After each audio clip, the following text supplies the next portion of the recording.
Good evening, ladies and gentlemen. I'm Lieutenant Stephen Rogers here at the Patriot Desk in the United States of America. It is 7 p.m. on the East Coast. Well, first of all, I want to thank you all for tuning in tonight. This is the night, Thursday nights, where we address many of the issues that are impacting those of us in freedom-loving countries around the world, including the United States of America. But there seems to be a country, a population of people who are coming to the rescue of everyone. The country is Canada, and the people are Canadians. The impact that they've had on freedom-loving people around the world, on how to address many issues that are in relation to the government taking away their rights has been absolutely astounding. I asked my crew last Thursday to give us an idea as to where people are viewing our broadcast on Thursday night. So they made a short list, and a lot of Canadians who have written me and contacted me have asked if they really are having impact on anyone other than the Americans and themselves in Canada. Well, how about this, folks? Last week and weeks prior to that, and I'm sure we're going to see some of this tonight, residents, people, citizens from Sweden, Switzerland, Australia, Italy, South Africa, all 50 states of the United States, obviously all the provinces in Canada, Lithuania, the United Kingdom, Ireland, Iceland, Finland, and a few others. Now, think about this. Why are they tuning in? Because they are all in similar situations in their countries in relation to their governments trying to take complete control of their lives. Now, I have a distinguished guest tonight. I've got to tell you, I talked to him earlier. I've had communication via emails with his lovely, lovely wife, Carol. I mean, you talk about two individuals that love God, that love country. And I know those of you in Canada are so proud that this individual is certainly a distinguished gentleman. And when I say gentleman, I mean gentleman who is in your country. So I'd like to introduce to you the Honorable Brian Peckford. He is the former Premier of Newfoundland and Labrador. And by the way, I do apologize to him. I did earlier. I actually promoted him to Prime Minister when I was talking about him last week and during the week advertising. And I've got to tell you, you talk about getting emails. I mean, I've got emails this high saying, yes, that's the man that should be the Prime Minister. So he's beloved. He's beloved by the Canadians. And that was from 1979 to 1989. But here's something exciting, something that you all in Canada have that I'd love to have here in the United States.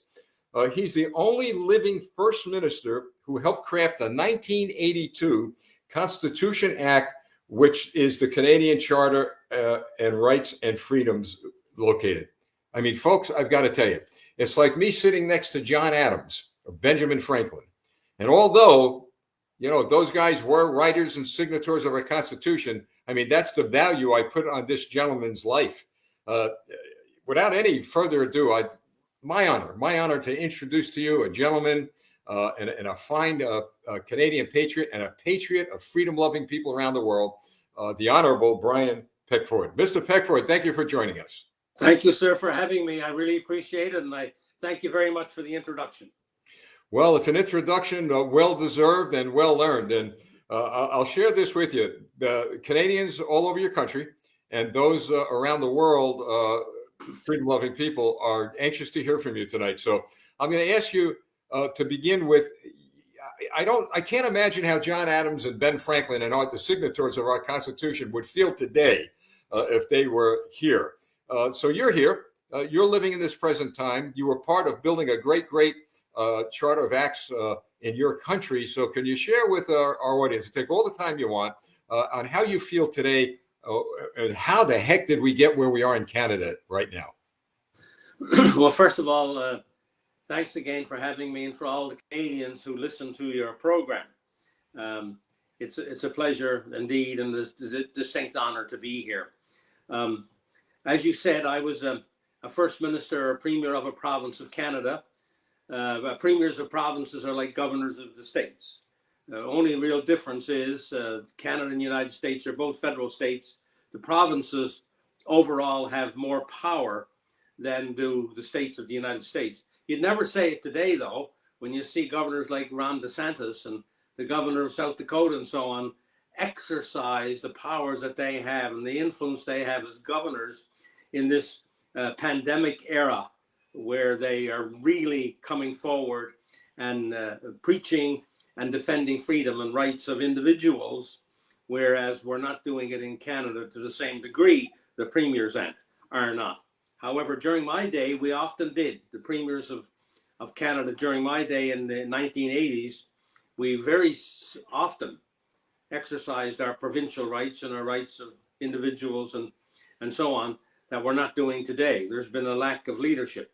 But in any case, where we are today in Canada, as 10 provinces, one federal government, and 3 territories, by the way. There's 3 territories: Yukon, Northwest Territories, and Nunavut, all in the northern part of Canada, and they are less than provinces. So it's the provinces and the federal government that determine the Constitution. And this is what happened back in 1981-82. For your listeners, both in Canada and the United States, they should recognize, first of all, that unlike the United States of America, Canada did not have a written Bill of Rights when we formed the country. In your country, you were formed in 1776, and in 1791, there was an amendment which allowed for or saw to it that you had a Bill of Rights. In Canada, we became a country in 1867, and we didn't have a written Bill of Rights until 1981-82. That's the difference. You had one in 15 years. Ours was 114 years in the making, if you will. So from the time we were formed as a country in 1867 until 1981, we were governed, like the United Kingdom, by common law, unwritten British common law and customs that had grown up. In other words, if a Canadian had a particular problem as it related to individual rights and freedoms, and they wanted to litigate it in the courts, the lawyers would have to look to any precedents that were set by British common law or by custom or convention over the period since we were a country. But there was always the feeling in Canada that we needed a written Bill of Rights, which we now call the Charter of Rights and Freedoms. And so over the years, especially in 1960, 1970, 1980, and so on, there was quite a push by people in politics, in the governments of either the provinces or the federal government, to try to get a Charter of Rights and Freedoms. But one of the stumbling blocks was there was one problem. We still had, for the change our Constitution, to go to London. The final arbiter of whether we got changes to our Constitution was in London. And then we had to decide that if we were going to change our Constitution, would we then also, in that same Constitution, make sure that in future we didn't have to amend our Constitution back in London, but could do it in Canada. And that was called patriation. So what 81-82 was about was bringing the Constitution back to Canada, so we were not 90% sovereign, but 100% sovereign, was to ensure that in the future our Constitution was amended in Canada, that we were completely sovereign, had no more reference back to London, which was, of course, the mother country. We did not have a revolution like in the United States. And so we became a country through a Statute of Westminster, which formed Canada, called the BNA Act, the British North America Act, in 1867. But I say, without a Bill of Rights. So in 1981-82, when we started negotiating, we were negotiating two big things. One was to ensure that we became completely sovereign after this went through, which was called patriation. And secondly, that we had a Bill of Rights or a Charter of Rights and Freedoms. And so the negotiations began and it took 17 months. Like I say, there were many attempts earlier to try to do this, but one of the stumbling blocks was not only trying to make ourselves completely sovereign, but what would be the amending formula into the future as to how we would amend our Constitution now that we were going to do it in Canada. And that was one of the big stumbling blocks. But we got over that when we did the 81-82 thing. And so we developed a negotiating process which led to a stalemate, court action by the provinces against the federal government because they walked away from the table, and then they lost in the court. Pierre Elliott Trudeau, the father of the present Prime Minister of Canada, lost in the Supreme Court because he tried to unilaterally do what he couldn't do. And he lost. We challenged him, and the Supreme Court of Canada ruled you can't do it on your own. This is a federal state. There are powers in the provinces, powers in the federal government. And when you affect the powers of the provinces, you have to involve them in any change. And so he came back to the table, and we finally negotiated repatriation, bringing the Constitution home to Canada, and secondly, the Charter of Rights and Freedoms. We had a final 3-day make or break session after those 17 months and after that court action.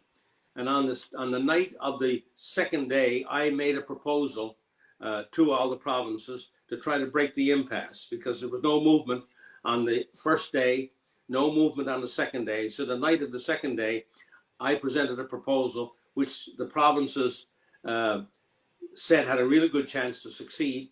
We made some amendments on the night of the 4th of November, the second day, and that proposal went forward the next day, and with some more amendments was accepted as the new Constitution Act of 1982, in which there was the Charter of Rights and Freedoms. So I come at this, as you asked me earlier, about how do I feel very sad. I feel angry some days I feel very sad. Because here, after 114 years, we were getting a written Bill of Rights, freedom of expression, freedom of conscience, freedom of religion, for freedom to assemble, freedom to associate, life, liberty, and security of the person, freedom to travel around Canada or to leave Canada. All of the major elements of any Bill of Rights was in the Charter of Rights and Freedoms. And so I feel sad some days, because what has happened is that when the pandemic came on, or the so-called pandemic came on, governments really, as they did in most parts of the Western world, if not the whole world, panicked. And they became very fearful, either manufactured or real, about this, because I was the Imperial College of London that first announced that we were going to have millions of people on the streets dead because of this virus. And then later it was the University of Washington in Seattle that were making these kinds of pronouncements. All, of course, were wrong. And so governments panicked and overreacted and brought in a whole bunch of measures, mandates, both provincially, federally, and territorially. All the 14 governments of Canada, the 10 provinces, the federal government, and the 3 territories, almost in unison. It almost looked like it was all manufactured or planned by somebody. And anyway, those measures that they brought in violated that sacred Charter of Rights and Freedoms that I was a part of and that I helped craft. And so when this began to happen, and I saw it with my own eyes and could see it all around me, I suddenly, of course, came out of retirement, if you will, at going on in my 80th year, and said, this is wrong. This can't stand. And meanwhile, the governments were going on, we can do this because we did just declare emergency. So in an emergency, we can do anything. And so I began to make noises, both in where I live now, which is British Columbia, by the way, the westernmost part of Canada. And I was born and raised and was premier in the easternmost part of Canada. And so I started to raise a lot of questions about this. And of course, then other people started to raise questions about it. And so I did public meetings, and I do a lot of meetings. I've done over 100 right now. Done over 100 of these, both in person and by internet. And because the government brought in one mandate, the federal government, that unvaccinated people couldn't travel, we're the only country in the world right now where their citizens cannot travel within their own country if they're unvaccinated. The only country that's doing this right now. So this will tell you the enormity and severity of the issues that we face in Canada. And then all the provinces brought in varying degrees of mandates. Very severe on the places you could go, places you couldn't go, masks you had to wear just about everywhere, and so on, all violating the Charter of Rights and Freedoms. I'd like to, sir, if I may, I want to pick up on something you just said, because there are thousands of Americans watching tonight, very, very concerned, getting educated. We had no idea some of the things you're sharing with us went on. And boy, I'll tell you, you've given us quite an education. But you just said something that's alarming, that in Canada, you can't go from one end of the country to the other without being vaccinated. Now we've heard that happening in communist countries, but I've never heard that happen in a free country. So when you say you're the only free country in the world, you mean it. Yes, exactly. Not only every free country, every country in the world. Totalitarian, authoritarian, communist states or whatever. We're the only place in the world right now where Canadians can't travel within their own country if they're not vaccinated. In other words, I live in British Columbia. The next province for me is Alberta. I can't fly to Alberta. If I want to go to Alberta, I have to drive in my own car, or I can't take the train, okay? Or I can't take a boat if it's longer than 24 hours. So there you go. Here we are in Canada. That's a federal mandate. Now we've got a whole bunch of provincial mandates right across the nation as well, which are very draconian as well. Some of them have been lifted in some provinces. Some of the others are coming off gradually. But the travel mandate is still there. And it's so bad in Canada right now, in my own home country, of which I was one of the first ministers, that as I got into this, sir, and as I start speaking out publicly and going to public meetings, by the way, all of my meetings have been overflowing. In other words, there are people outside everywhere I went. So far, everybody's been starving for this information as just what's happening to our country. I decided, because I was talking the talk, and I was waiting for somebody to say, Mr. Peckford, we remember you, or if they were older, thank you for coming forward. You're talking the talk, but how about walking the walk? And so before anybody had a chance to really pose that question to me, I filed a lawsuit against the federal government of Canada myself, against the federal mandate of travel. And that's in the courts right now. And I have 5 other people from across Canada who joined me in this lawsuit, all of them having unique or different negative effects because of the travel mandate. One person, for example, of the 5 is a businessman. He has a business in Southern Ontario, and he has part of his business in Yellowknife in Northwest Territories. Well, he used to fly back and forth. You can know how far apart that is, Southern Ontario and Yellowknife in the Northwest Territories. And so he can't conduct his business unless he flies. He can't drive from Southern Ontario to Yellowknife to conduct his business. Others who have been hurt because of family, because of wanting to leave the country, because somebody was dying, belonged to them. So when I launched this lawsuit, I was getting lots of emails and lots of phone calls and requests to speak. It just mushroomed. And so I was up to like getting hundreds a day, hundreds and hundreds of emails a day and phone calls with people very, very happy that I launched this lawsuit against the federal government. And even today, I'm getting phone calls every single day from people who are being hurt by this travel mandate. And so the situation is right now that, and then we had the truckers convoy that happened. And then I was able to, by, what shall I say, certain means, because I couldn't travel, but I was able to get to Ottawa to speak on Parliament Hill as part of that truckers convoy. And the lawyer who's representing the truckers convoy also represents me, and which is quite interesting. And so I know a lot about what went on in Ottawa and how the government tried to frame and the police to bring charges against people who using a news report as evidence. Police using a news report as evidence. That's never done. You need real concrete evidence to put somebody in charge. And the lady who was in charge of the truckers convoy was arrested and put in jail. And early on, they couldn't sort of find a charge against her of terrorism or violence or anything like that. So they used the term mischief. And then she's a lady, 5 feet tall, short lady, wonderful person, and her husband. And anyway, they put her in jail. And then when they had a bail hearing for her, this is the most egregious part that Americans will never understand, let alone Canadians. When she was brought to court, she was brought to court in shackles. For what? She was still innocent. I thought in the charter, And in all of Western democracies, you're innocent until proven guilty. She was just going for a bail hearing. She's a female, 5 feet tall, and they put shackles on her to come into the court.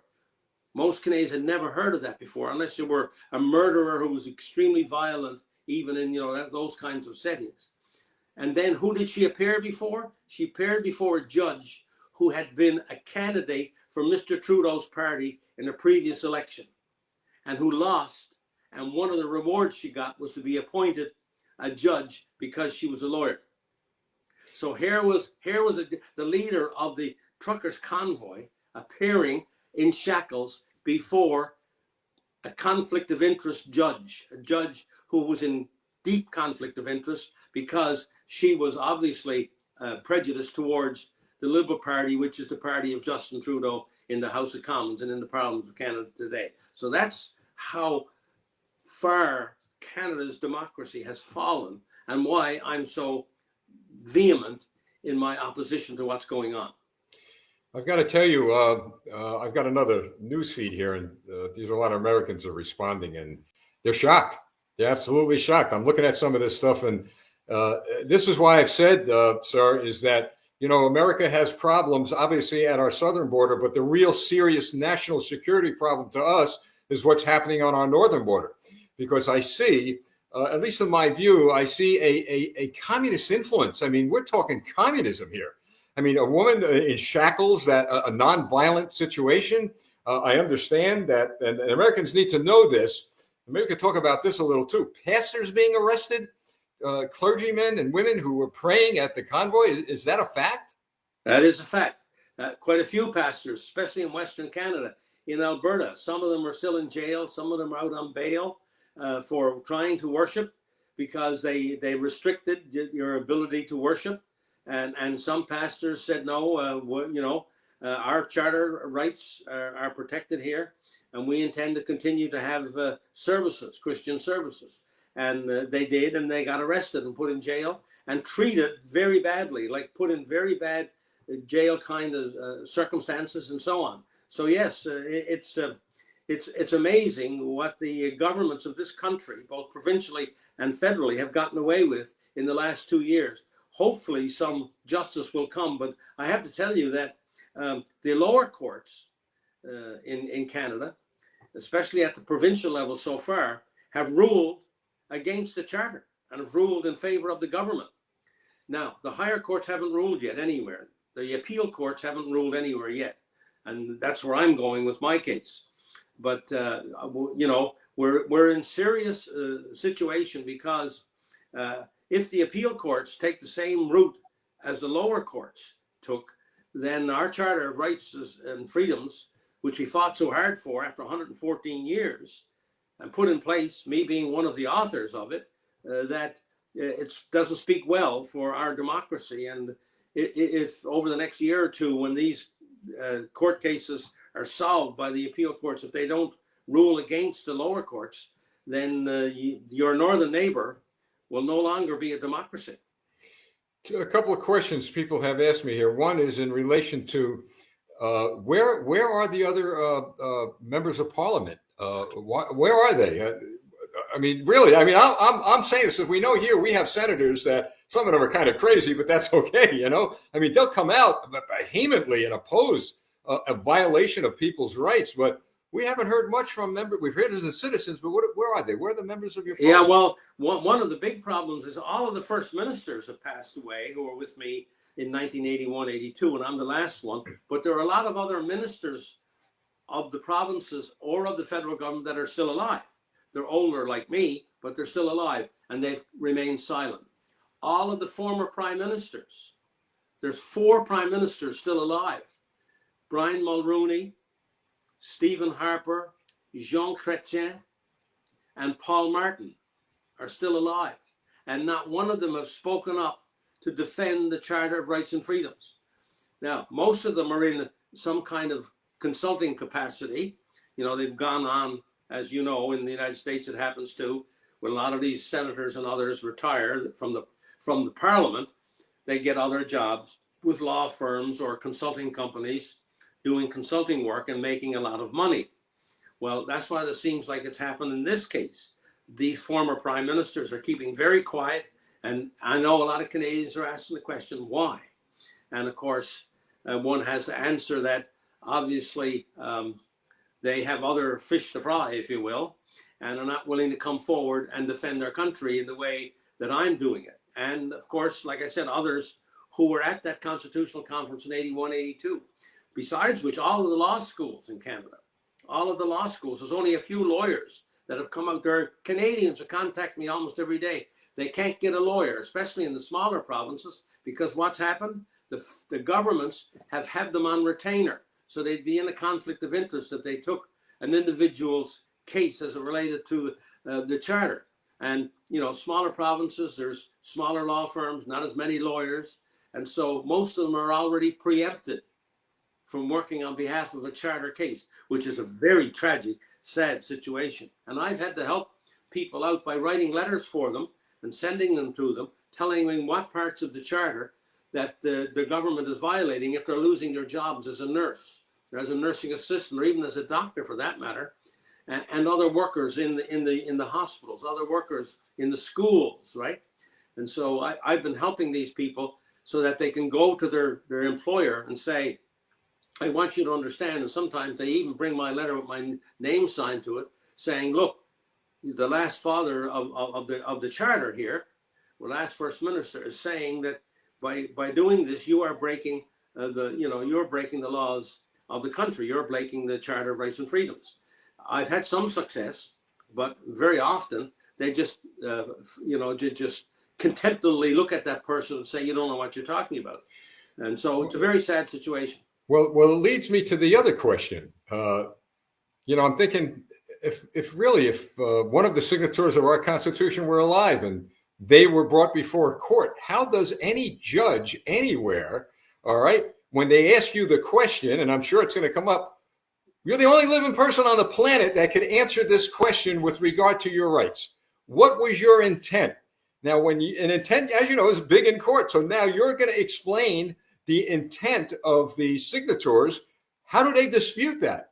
Well, exactly. And this is a really good question you just asked, because there is a provision in the charter which says you can override these individual rights and freedoms. But the intent of that section was this: if the country was in peril, if it was an insurrection, if it was a war, not if it was a virus from which over 99% of the population recover, or less than the fatality rate of 1%. So that section 1 doesn't apply. And I can't wait. And that's part of my court case, that the intent of that section in the Constitution does not apply in this case. And by the way, even if it did apply in a war and an insurrection, there are 4 tests that have to be met, which the governments have not met. So even if somebody tried to argue that, yes, this section 1 does apply, the tests that are in that section, none of the governments have been able to meet, and yet they've gone ahead and imposed all of these draconian measures. So by any count, the governments are violating the Constitution. And so that's why I'm speaking up so strongly on this, is because, I happen to know what I'm talking about, because I was there and I know what happened. And so, like you say, I'm waiting for the judge to ask me. And I've written, by the way, I do a lot of writing every day. And so I do a lot of writing on this. So I have many, many essays explaining all of this. And that all of those are out public on my blog. And so everybody in Canada is becoming aware of what I'm saying. And now I'm getting quite a few people, of course, listening to me. And when I explain it the way I just did, which is quite logical, quite reasonable, quite sensible. Like, for example, one of the conditions of the 4 tests that they would have to meet, even if that section did apply, was demonstrably demonstrate. Demonstrably justify is the 2 words, the verb in that sentence, okay, in that section 1. No government has demonstrably justified what they are doing. In other words, prove to me that the benefit is greater than the cost. That's what demonstrably justify means. No government has done that. Not one of the 14. And yet they brought in all these mandates. So they have not a lot of justification for what they're doing. There's no logic to what they're doing. And then on the science side, as you and I know, the science is overwhelming against it. The cure is worse than the disease. We actually had a professor here in Canada that nobody knows about. at Simon Fraser University, a respected university in British Columbia, do a study back in April 2021 of 80 studies already done around the world. His name is Douglas Allen, Professor Douglas Allen, and he did this study of 80 studies around the world to see what was going on, right? Because he suspected that there was a lot of information out there which showed that the cure was worse than the disease. And he concluded from those 80 studies that yes, the cure was worse than the disease. But not only that, he said this. He said, we knew 90 to 100 days after the pandemic started that the data was already in a few countries. And it was quite obvious that the way they were going about this, the governments were going, was wrong, completely wrong. And then they ignored the Great Barrington Declaration and all the rest that came later than Douglas Allen's report. And guess what? The mainstream media never carried his report, even though he made it public. They never, ever carried it to this day. There was only one paper that carried it 3 or 4 months later, and that was the Epoch Times. And they carried it, the Epoch Times carried it to say, here was the Epoch Times story. Nobody has carried Mr. Allen's report. That was their study. That was their, right, their story on it. And so that's the sadness of it all, is that we have the four, I call them the four horsemen of the apocalypse. Yes. Right? You've got the big government, you got the big pharma, you got the big tech, and you got the big media, all conspiring with the government to stop this information from being part of the public and then propagating a narrative which is mythology, which is not true. Well, there, my friend, but we have the big movement, and with leaders like you, I've got to tell you. Now to the Americans watching, I've got to tell you. Now, do you know when we say it could happen here? Do you know why we're saying that? Sir, I'm really stunned over what's happening in Canada. It seems like it happened overnight. I mean, so this was a progression. I always say the pandemic gave birth to another disease called communism. Yes. And it's frightening what's happening across our northern border. So the question I'm getting from a lot of people, I know you're getting a lot of mail like I am. A lot of Canadians are upset. They're very depressed. They're distressed over the direction the country's going in. They're concerned about their children and their grandchildren. And they're asking the question. I'm looking at this feed here and this feed here. And a lot of questions are, what do we do? We're frustrated. We have no leaders. The only leader speaking up is Mr. Peckford. Now, here in America, we're doing what we can. And one of the greatest things that we're able to do, thank God, is to get information like this out, because it's going all over the place now.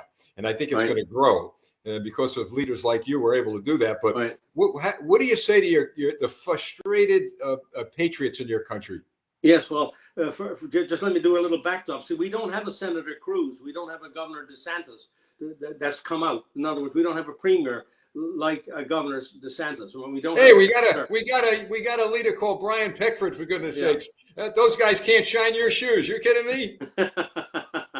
In any case, here's what Canadians can do. First of all, they can support people like me in my lawsuit, which a lot of them are doing, because I'm doing it through a organization which just depends upon contributions. It's called the Justice Center for Constitutional Freedoms. All of their revenue just comes from individuals, okay? And they take on cases, and they took on my case.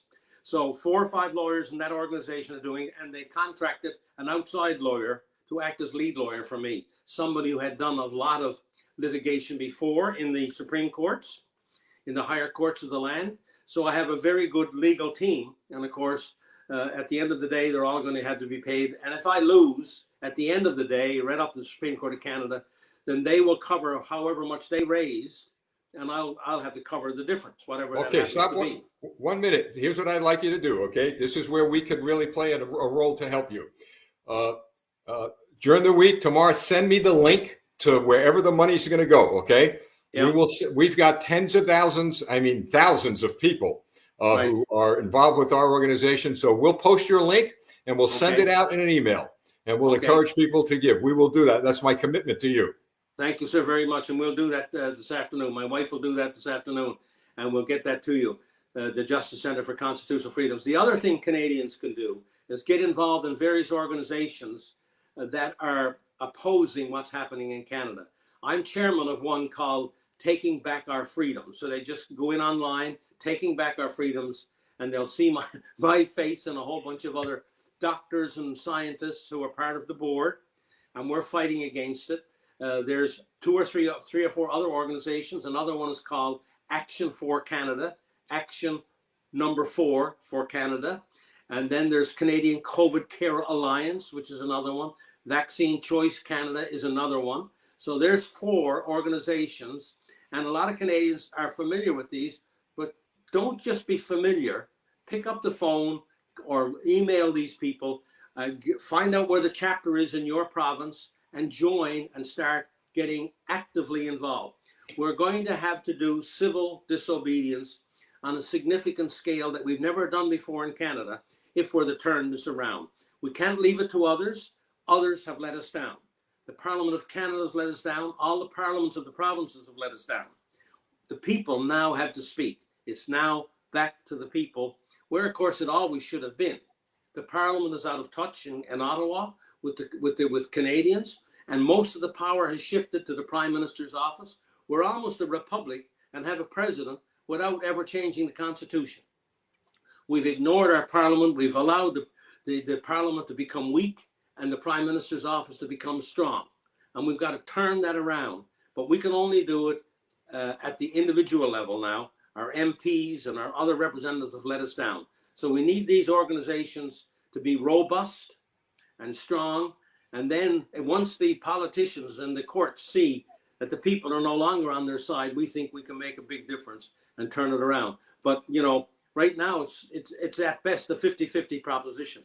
We need more people to be part of all these organizations and to support court cases that are opposing what the government is doing. Please send me also the list of those organizations so that we could get to your citizens. Yes. I'm sure a lot of them are now saying, boy, I'll tell you, we'd like to know more about it. Or Yes. if you have a website, you'd be more than glad to let people know. You hit the nail on the head. We're believers. I know you are in the power of prayer. We believe that there's a God above.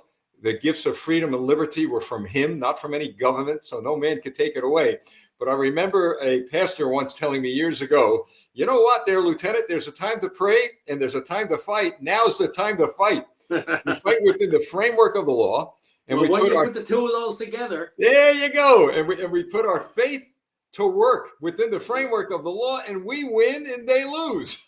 Now, just let me say one more thing that Americans will be very, very interested in, and Canadians will be very interested in. The beginning of our Charter of Rights and Freedoms, which the courts so far, listen to this, have ignored. This is unbelievable. This perhaps is the greatest sin of all the ones I just mentioned. This perhaps is the greatest sin. We knew what we were doing when we were writing this only 40 years ago, okay? The beginning of our charter says the following: whereas this country is founded upon the principle of the supremacy of God and the rule of law, everything else comes after. Wow. The courts have, can you believe it, brazenly ignored the introduction to our charter. It is part of our Charter of Rights and Freedoms. So when you talk about prayer and when you talk about morality, it's in our charter. The supremacy of God and the rule of law are supposed to guide all the interpretations of the charter, and the courts so far have ignored that. Well, they better not ignore God when he speaks on this issue. They're going to have some troubles. But exactly. I've got to tell you, one of the bright lights that are coming out of what we're seeing, I've always said that man's disappointments are God's appointments. And one of the greatest appointments I see here is an incredible historical bonding between the American people and the Canadian people, between American patriots and Canadian patriots. And it's so interesting what we're seeing unfold in Canada. But again, I might sound like a broken record, but I have to emphasize how the people in Canada have been and continue to respond to this. It's extraordinary.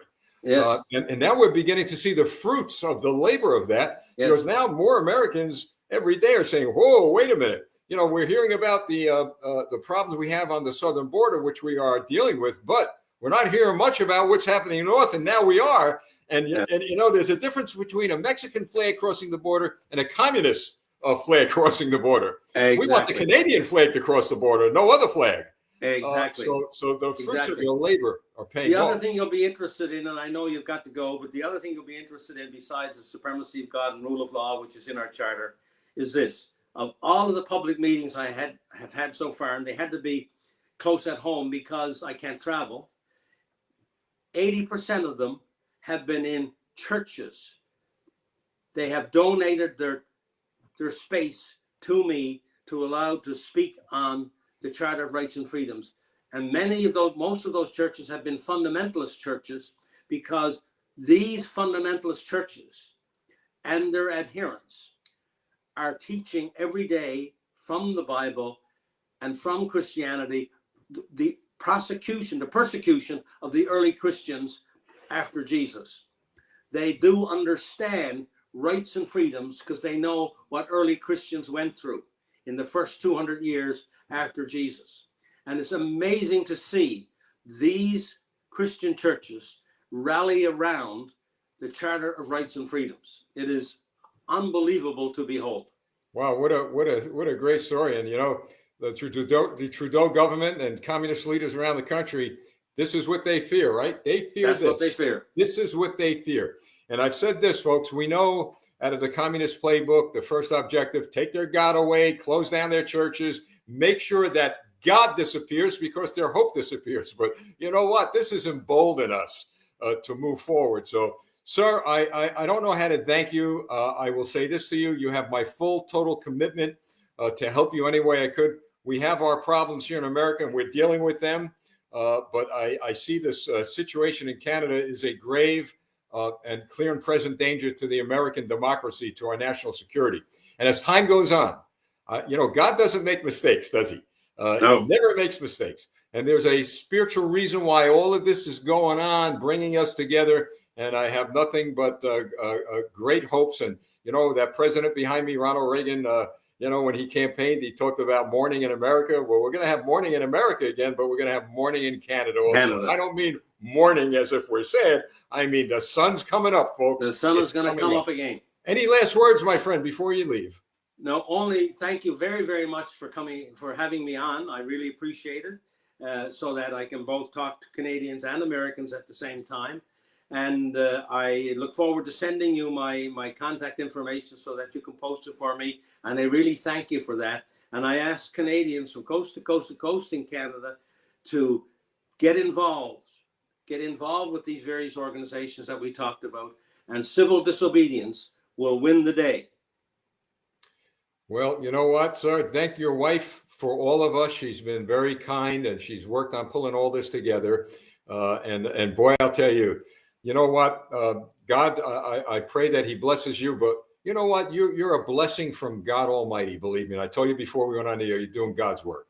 Thank you. Thank you so much, sir, and I salute you. Thank you very much. Thank you, sir. Thank you for having me. I appreciate it. Ladies and gentlemen, what can I say other than, the Lord really blesses all of us when we hear an individual with his background and the work that he has done. So he needs your help. He needs all of our help. We're doing a lot of work here in the United States with regard to a situation we had on January 6th in Washington. We're doing a lot of work with regard to the situation in Ukraine and Russia and our economy and on and on and on. But like I said, a major focus of at least our attention here now, and it's spreading around the country, the United States, is the clear and present danger to our national security north of the United States, which is in Canada, brought to us by who? By a Trudeau government and individuals like him who are embracing the ideology of Marx, Lenin, and Stalin. But be blessed, Canadians, be blessed. Thank God you got a leader like that gentleman there, Brian Peckford, because he's a lighthouse standing tall, and he needs your help. And I know he'll get your help based on what we're hearing and seeing. It's incredible. He's going to get our help. So look forward to this, folks. We're going to get the information that he is going to send us. We're going to be sending out a lot of information within the next several weeks. We're growing in leaps and bounds here, and we're trying to figure out how we're going to get all this done. We just have volunteers here, but they're good. They're working hard night and day. But we'll get all this information out to you. And the way we get it out to you is this. You see where on the blue banner on the bottom of me here, it says campaignforamerica.com. Now, this is important. If that's our website, go to our website. You'll see a contact bar and just your name and email. That's it. All right. That's all we're looking for. We're going to take your name and email, and we're going to store it, and we're going to add it to our distribution list. So when you get the information from us, it'll be via emails we send out. Now, a lot of people said that they didn't get some of our emails. Look in your spam folders, junk folders, and trash folders. Sometimes they end up in there. And if you don't get them after a while, just email us again, and we'll figure a way to get them to you. What you heard tonight, across the United States, around the world, in some of these countries I spoke about, and in Canada, share, share, share. They can't stop this right now. You see, this is, and I'm sure some of the communists, if you will, the Trudeau people who embrace that ideology, I'm sure they're watching. Well, I've got a message for them. In fact, I'm going to say to them right now, I'm going to look in their eyes, and I got a message for you. You know, at the end of the day, history is on the side of freedom-loving people. Every single tyrant that came out of nowhere and began to decide that they were going to be king or queen, or that they were going to be the leader of all the people, and that the people were going to be enslaved to them, all of them, from the Garden of Eden to the end of the story, all of them were sent back to the trash bin of history, the ash bin of history. And that's where you're going to end up. And if you think communism and the communists of whether they're in Canada and the United States are going to stop, they're going to stop at my door, they're going to stop at somebody else's door, and they're going to enslave people. No, they're not going to stop at our doors. They're not just going to stop at our neighborhoods. They're not going to stop in our states and provinces. They're going to be coming for you. Believe me, communism doesn't discriminate. They will come for you. The people who gave birth to a communist ideology in Canada and the United States and anywhere on this planet, they will come for you. So the mainstream media, wake up, your days are numbered. Those who support communism around this world, and especially now in Canada, and trying to get a foothold in the United States, they're going to come for you eventually. But at the end of the day, listen to what I said. All of you who supported them, they're all gone and you're all gone. Guess who's standing? We, the people. Let freedom ring. God bless you. See you next Thursday night here when we talk a little bit more and a lot more about what's going on in Canada. And of course, Monday night, we address issues that are very, very critical here in the United States. So campaign to number4america.com. Share, share, share. The whole world is watching. There are a lot of countries. I just gave you a small list, but they're watching and they're thanking God that we have leaders like Mr. Peckford and people like the wonderful people here in the United States of America, in Canada, and freedom-loving people around the world who are willing to do this, who are willing to speak in the same sentence, God and country. Have a great evening. God bless you all. I'm Lieutenant Stephen Rogers.